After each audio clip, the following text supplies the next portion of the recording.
There once was a boy named Sam, from a small village tucked between wide fields and tall mountains. He wasn't the strongest boy you'd ever meet. He wasn't the loudest either. But he carried something special, something rare, a heart that felt everything very, very deeply.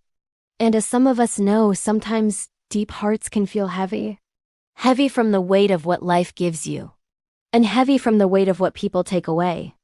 Sam grew up with very little. His father passed away when he was just a young boy, and his mother worked tirelessly from sunrise to sunset, just to keep their small home standing. At school and in the village, other kids would tease him. They'd make fun of the clothes he wore, the simple food he ate, or sometimes the food he didn't have at all. They especially laughed at the dreams he dared to speak aloud. And those words, those careless, cutting words, they stayed with him. They would echo in the quiet of his mind at night, long after everyone else was asleep. You'll never be enough. Who do you even think you are? It's often the things that people don't see, the invisible wounds that hurt the most. But over time, Sam learned to keep quiet. He learned to carry the weight of the world in silence. He perfected a smile that could hide the shaking in his heart. He became an expert at pretending he was okay, even when everything inside him felt like it was falling apart. He thought that if he could just hold it all in, maybe one day the weight would disappear. But it never did. It only grew heavier.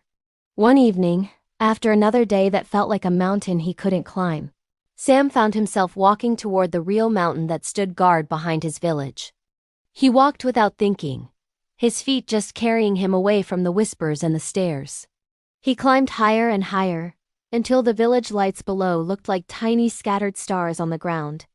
And there, under the vast, open sky, with no one watching, no one to judge, he finally let himself break.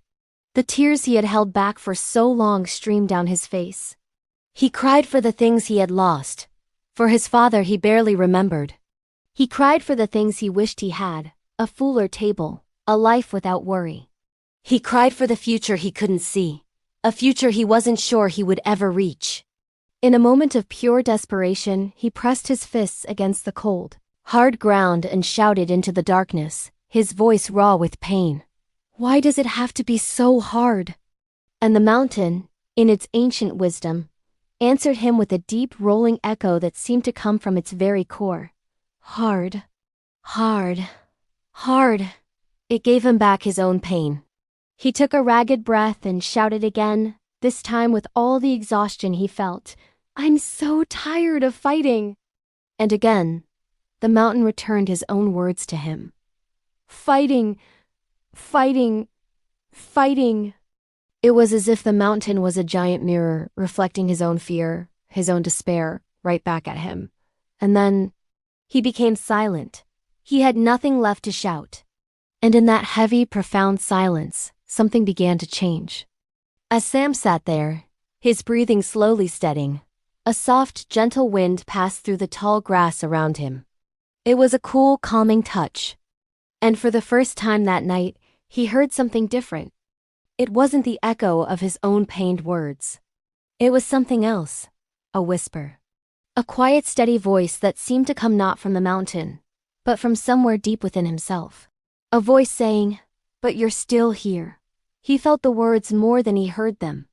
Then again, the whisper came, "You're still trying." And one more time, with a quiet certainty, "You're still standing." He looked around, startled, but of course no one was there. It was just him and the silent mountain. The mountain was no longer echoing his pain.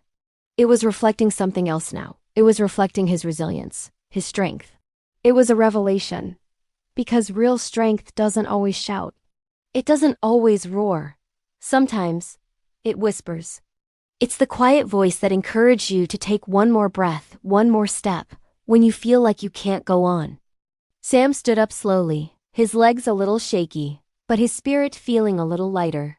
His problems hadn't magically disappeared. His life wasn't going to be easy overnight. But something fundamental inside him had shifted. He had changed. As he began to walk back down the mountain path, each step felt different. It felt like a conscious decision, a choice to keep going. A choice to believe in that quiet inner voice. A choice to rise again tomorrow, no matter what the day brought. And for every doubt that tried to creep back into his mind, for every echo of those old, cruel words, the mountain inside of him, that newfound strength, whispered back with unshakable calm, "You're still here. You're still trying. You're still standing."